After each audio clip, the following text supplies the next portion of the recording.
वे समझ गए थे कि ये सब महंत जी के चलते ही हो रहा है। यह जो उनकी आवभगत हो रही है, 3 भाइयों की पत्नियां, 2 पोते पोतियों की पत्नियां उनके सेवा में लगी हुई हैं, उसका कारण यह है कि हरिहर काका गुस्से में चले गए थे घर छोड़कर, और महंत जी ने उन्हें ठाकुरबाड़ी में रख लिया था। तो कहीं ना कहीं उन्हें ये लग रहा था कि यह सब मेरे 15 बीघा खेत के कारण ही हो रहा है।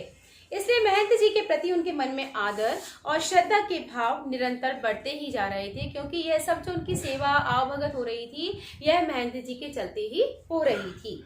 बहुत बार ऐसा होता है कि बिना किसी के कुछ बताए गांव के लोग असली तथ्य से स्वयं वाकिफ हो जाते हैं, स्वयं जान जाते हैं गांव के लोग कि क्या चल रहा है। हरिहर काका की इस घटना के साथ ऐसा ही हुआ। दरअसल लोगों की जुबान से घटनाओं की जुबान ज्यादा पैनी और असरदार होती है। जो गांव में लोग बातें कर रहे थे कि हरिहर काका का परिवार जो है उनका ध्यान नहीं रख पा रहा है, और जो ठाकुरबाड़ी के महंत इत्यादि हैं वे हरिहर काका का ध्यान अच्छे से रख रहे हैं, ऐसी चर्चाएं पूरे गांव में फैल गई थी।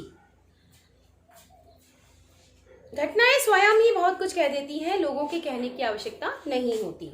ना तो गांव के लोगों से महंत जी ने ही कुछ कहा था और ना हरिहर काका के भाइयों ने। इसके बाद भी गांव के लोग सच्चाई से अवगत हो चुके थे, सच्चाई को जान चुके थे। फिर तो गांव की बैठकों में बातों का जो सिलसिला चल निकला उसका कोई अंत नहीं। जितने मुंह उतनी बातें। गांव में जितने भी लोग थे वह तरह तरह की बातें कर रहे थे कि हरिहर काका अपने 15 बीघा खेत को अपने भाइयों के नाम करेंगे। वही दूसरे तरीके के जो लोग थे, दूसरे वर्ग के जो लोग थे, वह यह कह रहे थे कि नहीं, हरिहर काका भाइयों के नाम नहीं करेंगे, हरिहर काका ठाकुरबाड़ी के नाम अपने 15 बीघा खेत करेंगे। हर जगह उन्हीं का प्रसंग शुरू। जहां भी 4-5 लोग इकट्ठे होते, हरिहर काका की बातें करना प्रारंभ कर देते। कुछ लोग कहते कि हरिहर को अपनी जमीन ठाकुरबाड़ी के नाम लिख देनी चाहिए। इससे उत्तम, इससे अच्छा, इससे श्रेष्ठ और कुछ भी नहीं होगा। इससे कीर्ति भी अचल बनी रहती है। इससे उनका यश हमेशा बना रहेगा, उनका नाम अमर हो जाएगा यदि उन्होंने ठाकुरबाड़ी के नाम अपने 15 बीघा खेत कर दिए। इसके विपरीत कुछ लोगों की यह मान्यता थी, कुछ लोग यह सोच रहे थे, कुछ लोग यह मान रहे थे कि भाई का परिवार तो अपना ही होता है, उन्हें जायदाद ना देना, उन्हें 15 बीघे खेत ना देना, उनके साथ, उनके भाइयों के परिवार के साथ अन्याय होगा।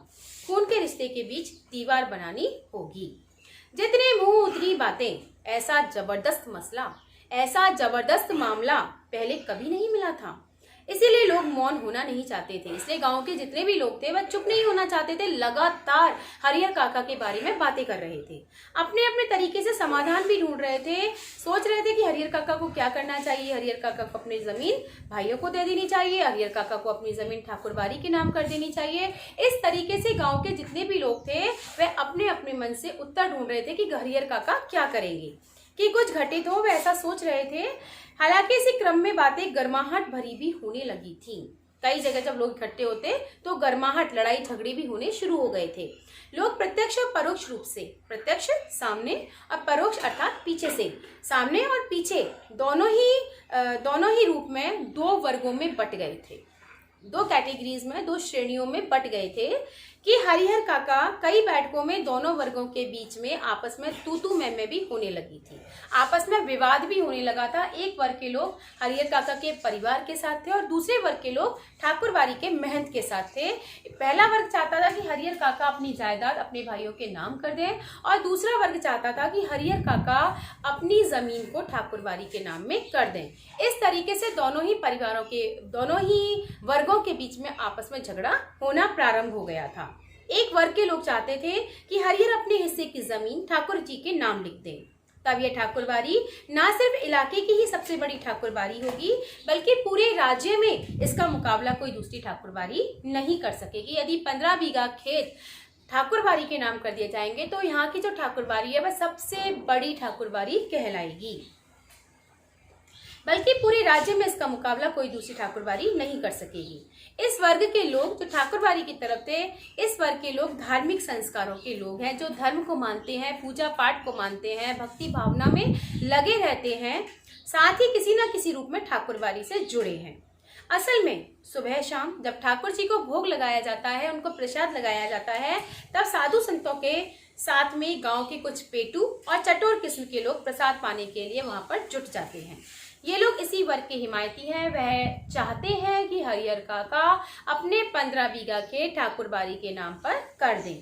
दूसरे वर्ग में गांव के प्रगतिशील विचारों वाले लोग तथा वैसे किसान हैं जिनके यहाँ हरिहर जैसे औरत मर्द पल रहे होते हैं, जिनके पास में हरिहर जैसे लोग होते हैं, जिनका आगे पीछे कोई भी नहीं होता। ऐसे वर्ग के लोग यह चाहते हैं कि हरिहर काका अपनी संपत्ति, अपने 15 बीघा खेत अपने भाइयों के परिवार के नाम पर कर दें।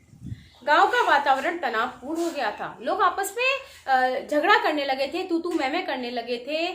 उनको यह विचार उनके मन में बार बार आ रहा था कि हरिहर काका अपनी जमीन किसके नाम करेंगे। और कुछ लोग घटित होने की प्रतीक्षा कर रहे थे, इंतजार कर रहे थे कि हरिहर काका क्या करेंगे।